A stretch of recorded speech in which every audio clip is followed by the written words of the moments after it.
Hi, my name is Benedict, and in this video, I'm going to be looking at guitar amping without guitar amps, and specifically without guitar amp VSTs. I see so much happening with regards to guitar amp VSTs, and the worst being the one that only has one knob. And while I fully get that people want that sound, and they don't really feel like that they should need to put the effort into learning how to make their own sound, this is not the right way to do it.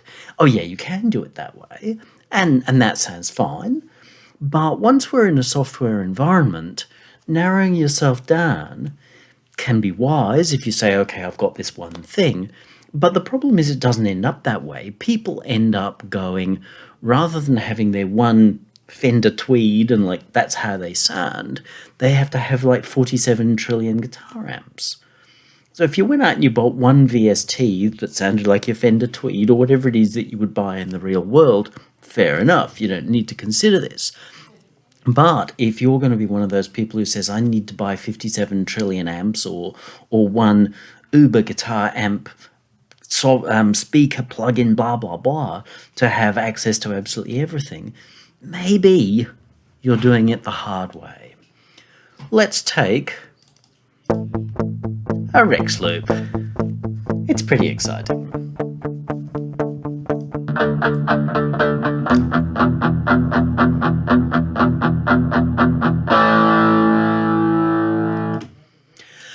Now, as I said, we've amped that guitar, but without a guitar amp or without any guitar processors at all. You will see there are no speaker emulators as such, and very much there are no IR, no responses, no impulses here at all.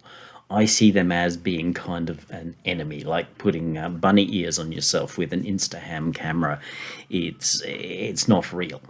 Up to you. So if I haven't pissed you off already, let me walk you through how this is made. Naturally, we've got our guitar sound, and we're putting it through a pile of processes. Let's walk our way through turning them off.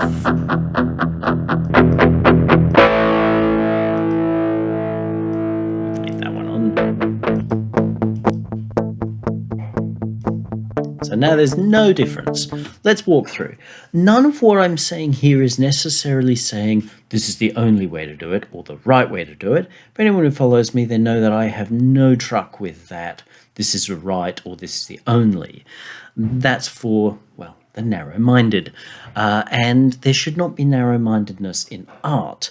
Leave that for politicians or religious nuts or whoever. But in art, it's about expressing something, and it's not about expressing somebody else's predefined idea. If that's the case, it's not art. It's your business, what you do, but it's not art. I'm interested in helping people build art. And one of the great things with art is that when we are in the sound art, music, then tone is pretty important. It is the way that we choose to express ourselves. The tone of Tiny Tim's ukulele versus Dave Mustaine's Megadeth guitar is different. Not as different as you might think, but different, and therein lies some of the sense of difference between Tiny Tim and Dave Mustaine. So the first thing that we generally do with the guitar is we put an amplifier on it, and the idea is to start to get a little bit of overdrive. So using Scream here, which some people love, some people don't love. I love it because you can actually do almost everything that you want. Sometimes you have to work out how to get there. So a little bit of distortion. We could use overdrive. The overdrive here does come in thin.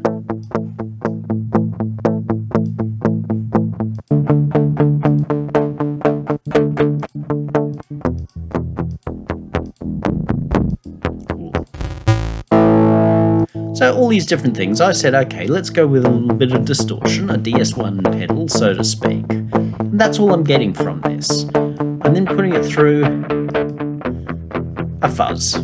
because I did want to develop a fuller tone. There is nothing to stop us from putting it through something else, or even only one of these. But this was the choice that I made for a good, manly kind of a rocking sound. I've deliberately avoided much in the way of changes. I've left the tone completely open on the distortion, so it's very bright. With the fuzz, I've pulled it back quite a way.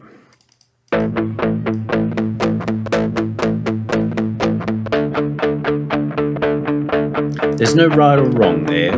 Guitar tone's all about what you want to get out of it. Now, Scream actually has a rather cool device on the end for speaker emulation, which I use a lot for lots of things, but I'm going to bypass it because I'm going to actually show you several ways of approaching what it does. DIY. Hardcore, man. What I've done here is I've split out the audio and gone to an EQ which I can then crossfade with the original signal. That's one path that I've gone. What we look at, if we take a guitar cabinet and look at, well, what did it do to the sound? It does something that looks roughly like this. Often there are more peaks and more valleys, so it's tighter. So people say it's a comb filter. And you can apply a comb filter at this point. But the problem with applying a comb filter is that you'll get a very regular synthesist's approach. Whereas a guitar cabinet does not provide a very regular anything. Guitar cabinets actually sound awful. If we were to take our Ludwig van's symphony, which assuming is very nicely recorded, as is generally the case, and played it back through a guitar speaker cabinet, nothing to do with amplifiers, no overdrive, nothing, I just use it as a pure speaker cabinet, you know, because my Wharfdales blew up, it would sound nasty. And the reason it sounds nasty is because there's a lot of resonance. There's this little box with a very loud speaker in it, and so it sounds terrible. And it's deliberately designed to sound terrible to enhance the guitar in a certain way. Each speaker manufacturer for hi-fi makes their decisions, their enhancements, their goods, their bads, to try to flatter the music, and each guitar speaker person designs their cab to flatter, good, bad, indifferent, the way they want. So you can emulate that with, depending upon how much effort you want to put in, tons and tons of EQ curves. If we bring this in now,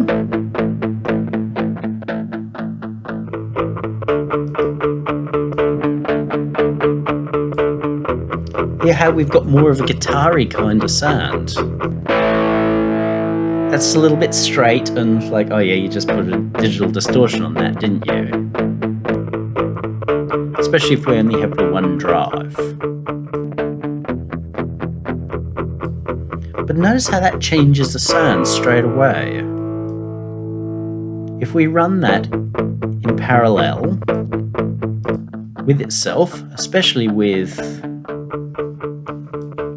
this EQ'd version out of phase, we start to get a real guitar-y sound. We lose some levels, so I'll push them back in there.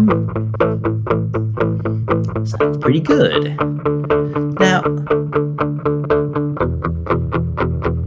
this is the bit where we really get to control how things sound. Let's say I want to put in a point to 10.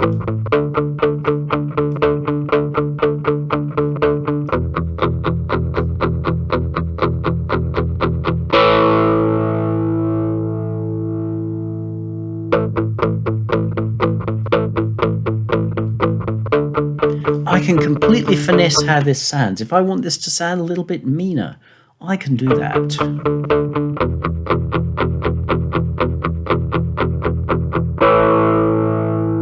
If I want it to sound darker, I can do that.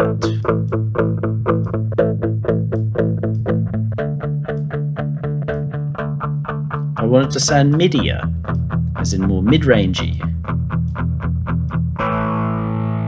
I can do that.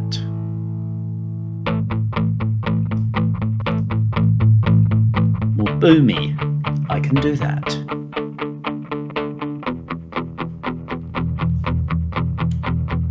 And when you're running through impulse responses, all you're doing is getting other people's decisions that they've already made. You're not finding your tone, you're just getting somebody else's tones. That's okay, I guess. But my point is, like, what if rather than having four, let's say you've got 4 impulse responses, or even 4,000 or 40,000, you're still going to have to be like, where can I find the one I want? And you're going down that path because you didn't say, I'm just going to buy my digital VST of a Fender Tweed and be the happiest person ever because I don't have to carry the stupid thing around with me. You've gone for the, how many of these things can I have? Well, you can actually now have pretty well an infinite number because you can set up your EQs however you want.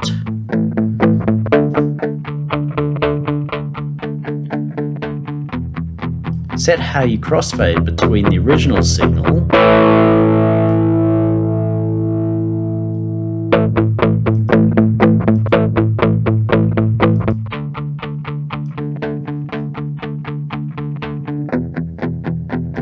all up to you.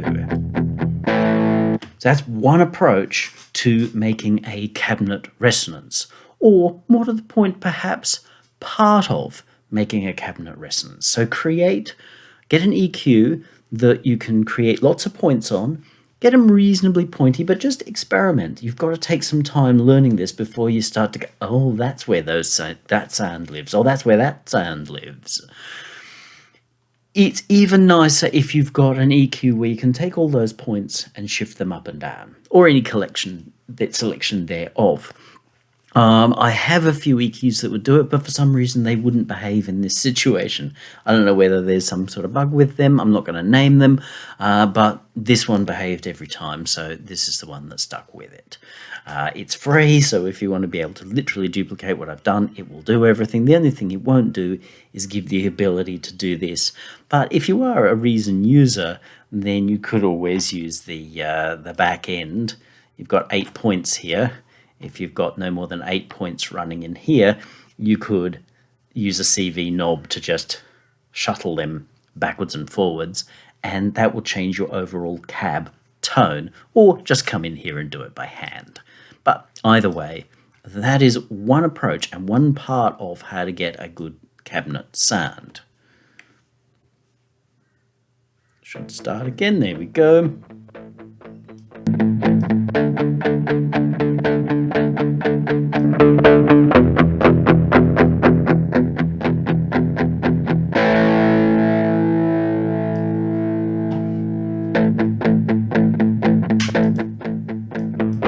We'll drop that bit out for the moment. Here's another approach, and this is a really common one. And what we do is we're not going to use these F1 through 3. They're actually filters. They're bandpass filters, which give us a very similar result to what we just did here. But it's easier for you to see it there than it is for you to see it here. What we're going to use is just this. This is an incredibly short delay line, which specializes in being, well, incredibly short. And so it's going to the resonance knob, which is now going to a mix here.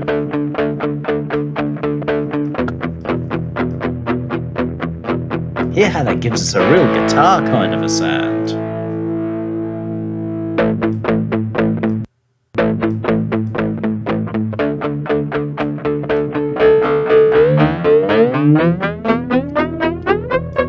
And we can change how the tone goes by changing the delay. This is most effective when it's mixed in with something.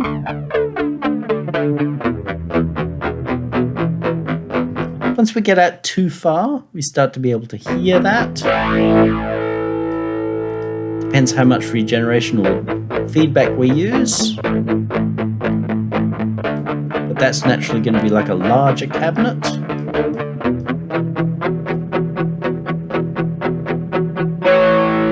And this would be a smaller cabinet.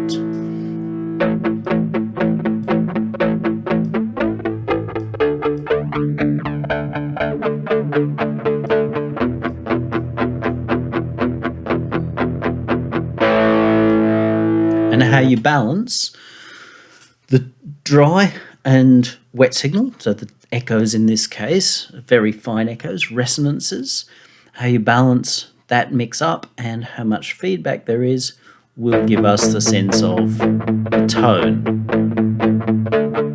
because we are essentially creating comb filters. So that's one way to do it with the EQ, is to do it very manually, so your comb is as unique as you want to draw it. This way it's just using straight phase cancellations. You can phase invert as well, but you don't necessarily need to so much because that automatically happens with a resonator.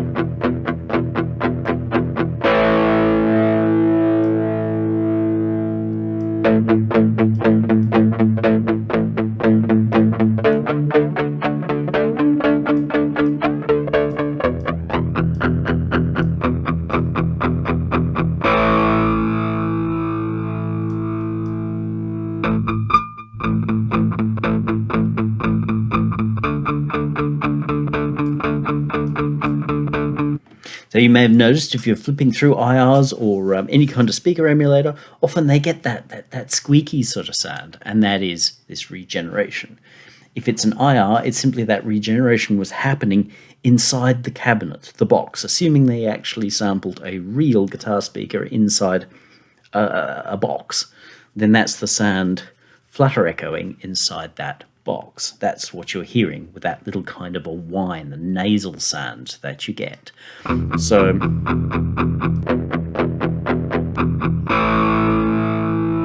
cool. If we put the two together,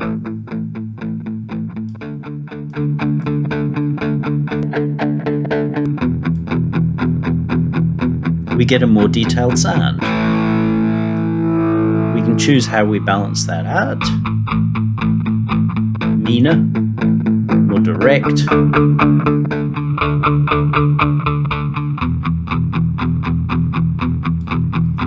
Getting a nice sense of the crunchy coming out at that particular point. Cool.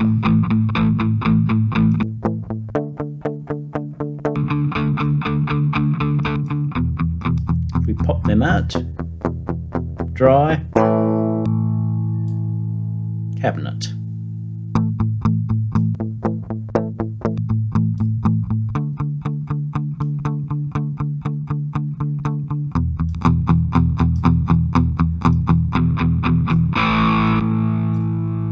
So that means that we can even change our drive setup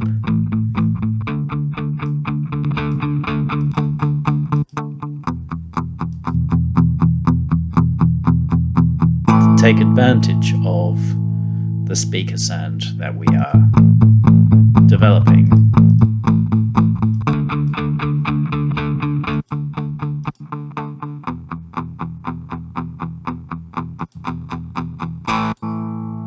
Put it through a pair of tubes.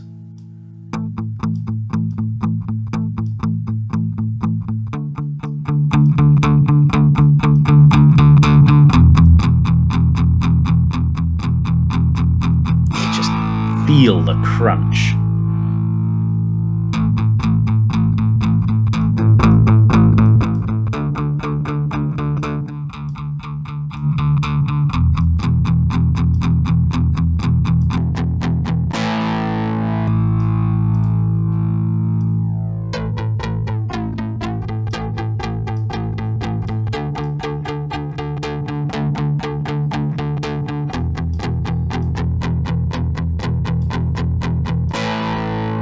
So we can adjust our comb with our resonance, just as we could adjust our EQ here. There you go, back to it.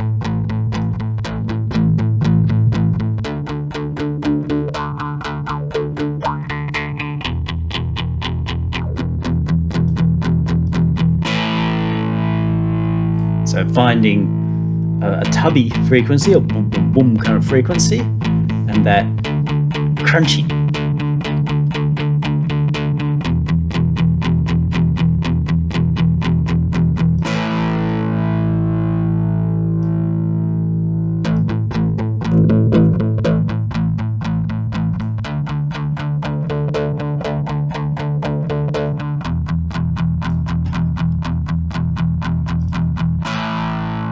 Now, I'm not saying whether this is a right or wrong guitar sound. Too many people have too much idea about, oh, what's the right sound?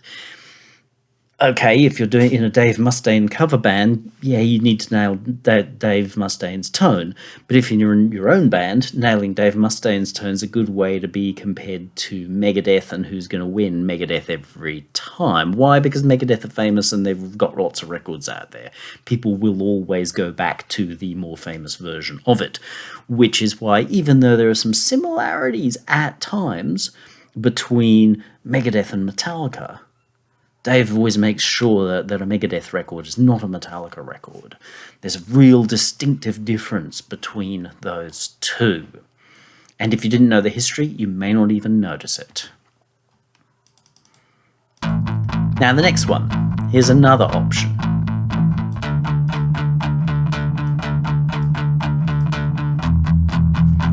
Well, this is, again, it's another short delay. It's not quite as optimized for short delays as the first one, but what it does is rather interesting. Same thing, moving time. We can mix between wet and dry. But this one, I've aimed to do two things different. Because a straight guitar sound with no sense of space around it sounds small no matter what.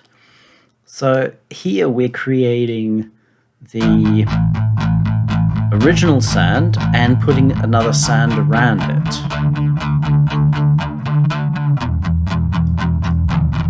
But we don't want to get it out into an actual echo. We can, absolutely no reason we can't. I would probably just put that in the mix.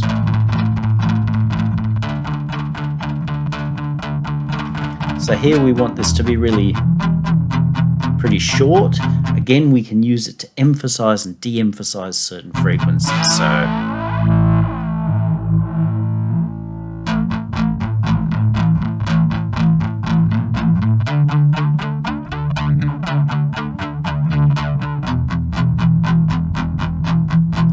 that sounds pretty cool. We can have lots of feedback or not.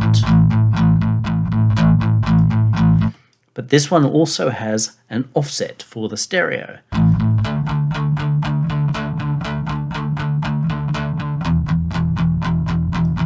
So the two delays are now slightly offset with each other. And this is giving us a little bit of room. So we may have one mic jammed right into the speaker, therefore in theory picking up no room. Its sound will be relatively small. If there's no reverb going into, or that cab doesn't have a reverb built into it or any kind of echo or anything like that, then it's not uncommon to have another room mic when we're recording. Now that might be right on the other side of the world, or it may even just be a foot or so back, and that's naturally going to be picking up a different sound with space in it, and that will give our guitar more belly all round.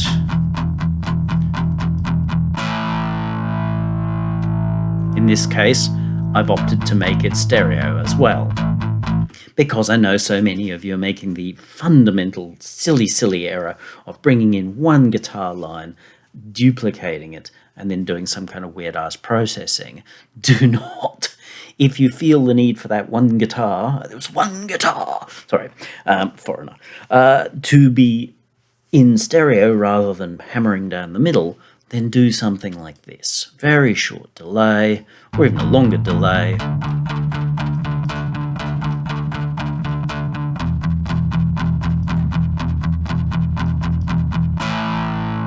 Sounds mean because it's centered and you're getting your stereo elsewhere.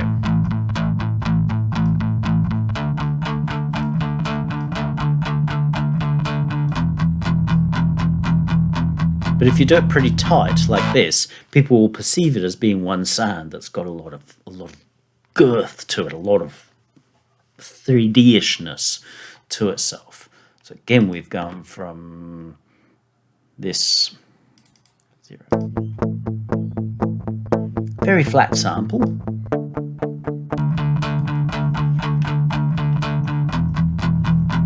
to a pretty mean sound. Again, none of that's about, is this the right sound? I'm showing you the technique to be able to build any kind of sound you want. From there, there is no reason that we can't come in, and we would only do this in our mix, be mad to go too far before.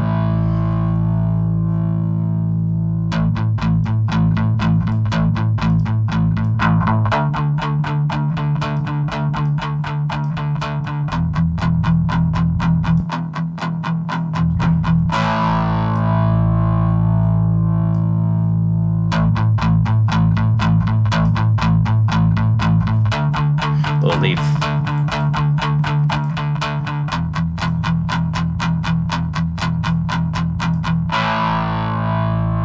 Whatever you want to do. Sometimes it's worth putting a little bit of treble in as you get later in the mix, just to keep pulling that through. Sometimes it's better to do this, in which case I may not use that EQ at all. Let's keep it off.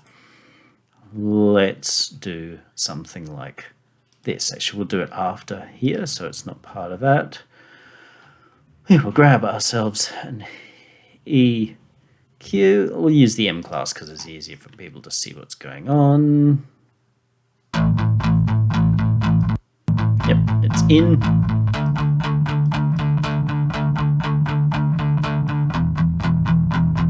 Okay. Scream.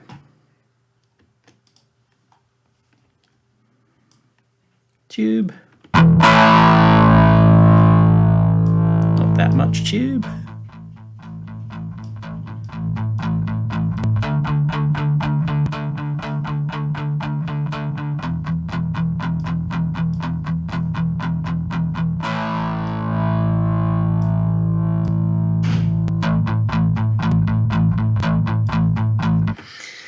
It's subtle, but that's given us just that little bit more to the crunchy.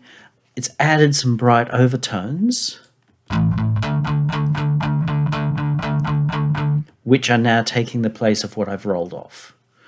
So we get less of the nasty distortion up here, the thin papery stuff, and we get more of these tones being recreated up here.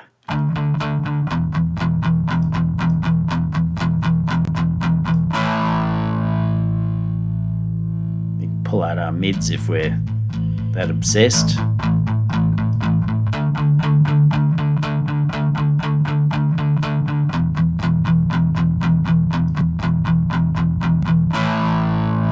And so by that couple of layers of each part doing something quite small in many ways, we've got a pretty lively sound.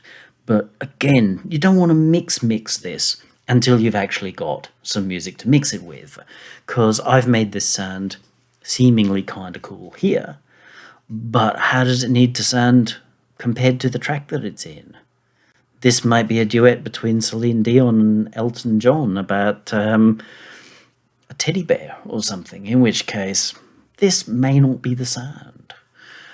So do your sound decision if you're the guitarist per se. Yep, early-ish on, but this is why a lot of times mix engineers like myself will want to DI as well, because maybe your sound's great, maybe your sound's exactly what the track really wants and needs, but maybe there is another way of getting another result. And if you're going down that road of going, oh, well, I need to have the most infinite number of IRs or guitar cabineting options ever, then this is it. Train yourself to understand the basics of these tools, because if we get into a guitar cabinet plugin, we find that this is what they're doing. Only they don't give you this much access. One, maybe two do, but they're the ones that people don't buy as much, and they definitely don't talk about it in groups and forums because it's some hard work. But you put in a little bit of hard work, and I've really shown you all the fundamentals of how this works, then you've suddenly got access to an infinite number of variables which you can then change in your mix. So as I say, if we started out with this being a punk song and then and then suddenly discover that Elton and Celine are coming to duet on it, and their words happen to be about teddy bears, we can completely revise this sound without being stuck with it. And that's one of the advantages of a DI, but it's the massive advantage of taking this approach to, okay, drives. I assume you know something about your drives by now, but to using a combination of EQ to create comb-like shapes, which you might well then fly into the mix with a phase inversion to create a stronger comb. You may need to level back up again to get that to balance. To create comb filters again using very short delays. Not all delay lines are going to work for this. There are a lot of delay lines, like the echo in here. It starts at 8 milliseconds, goes to 16 milliseconds. It won't get you there. Maybe if you use a CV to control it, but I always found it probably wasn't the easiest way of doing it. There are other ways to get extremely short delay lines. Worst comes to worst, ask me, I'll make you one. You see, I've got several already. I've been thinking recently about making another one. Actually just made one for someone else, which is quite a lot of them. It's a spread of them. And then using EQs and possibly even another layer of what we'll call saturation to bully up that sound. But you don't do this until you're in the mix. Because if you do this early on, yeah, you've probably made the world's coolest sound, but there's too great a chance it's not going to work in that mix. So,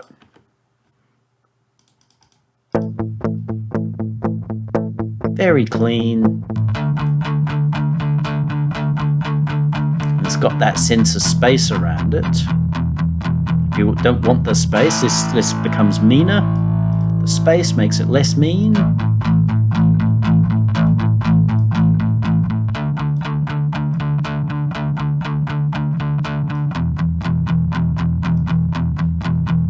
Because that's the problem with stereo guitars, is they sound less mean.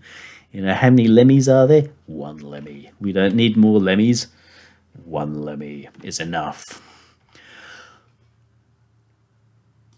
Let's try a different...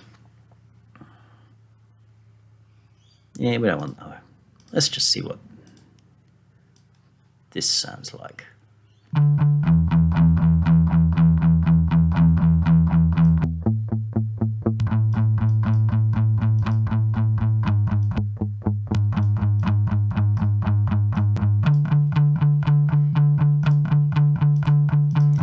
Yeah, it's not the most exciting. I don't think they're... I used this in a record once.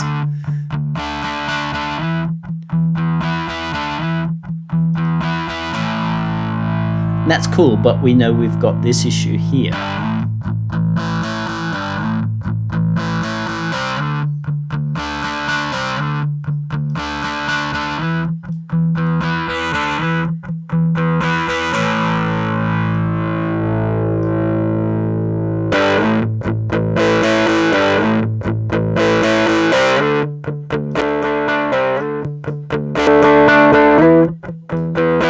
They're both tubes, so something to do with it.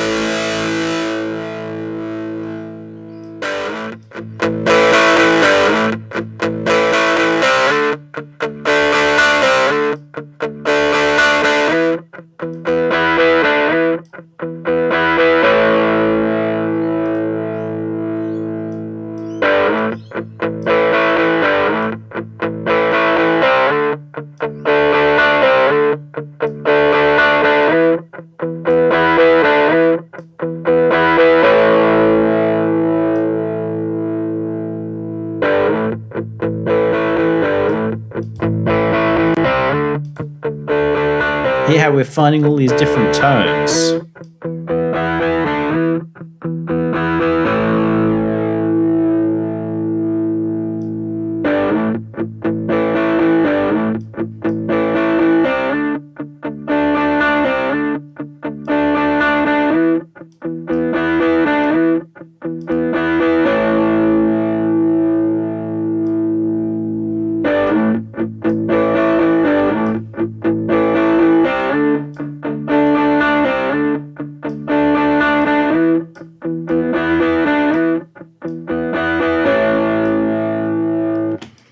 so easy once you understand how your system works. And I don't build a system like this and leave it sit there. I just start working with the sound that I've got and say what I want this sound to do. But you can see how easy it is to adjust the sound there. Let's see if we can find another one.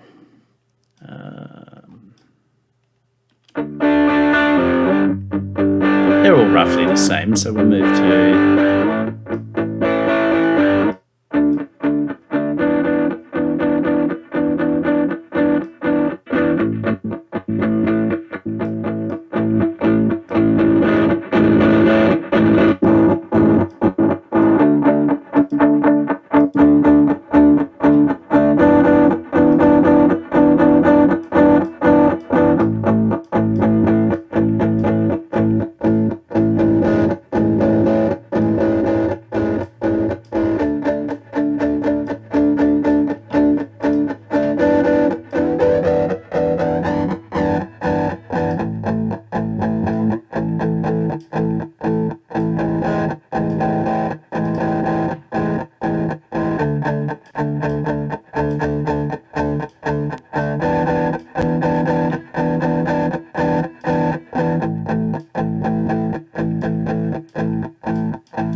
See? It's as easy as using any kind of guitar cabinet, except rather than just being stuck with these couple of knobs, you've got the full advantage of the digital kind of system, the VST system, in that you can either build something like this that gives you a whole pile of things, but I think that kind of takes away the advantage, is that you can just start flying these things in as you need them.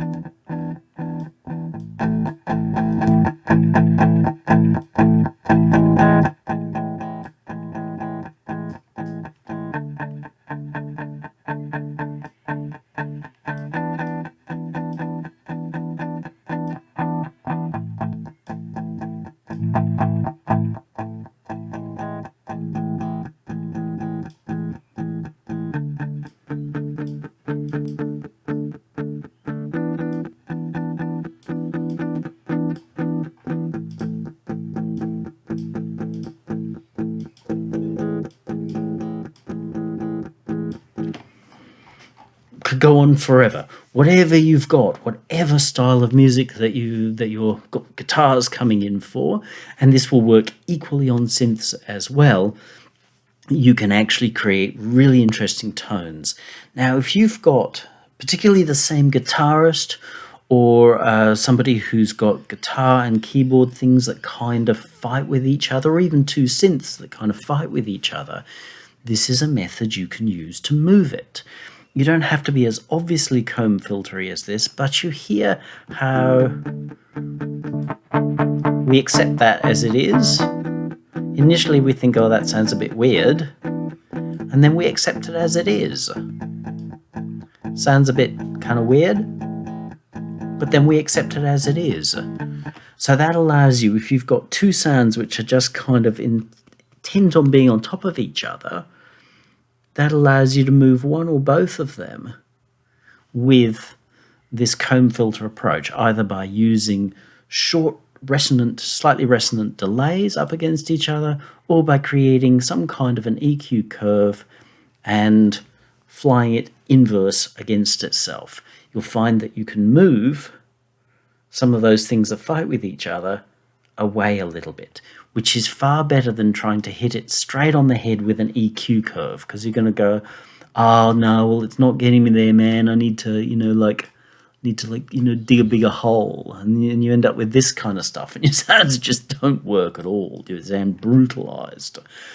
So don't think this is only going to work for you with guitar-y stuff. I've just shown the guitar thing. This will work for you equally with synths or anything.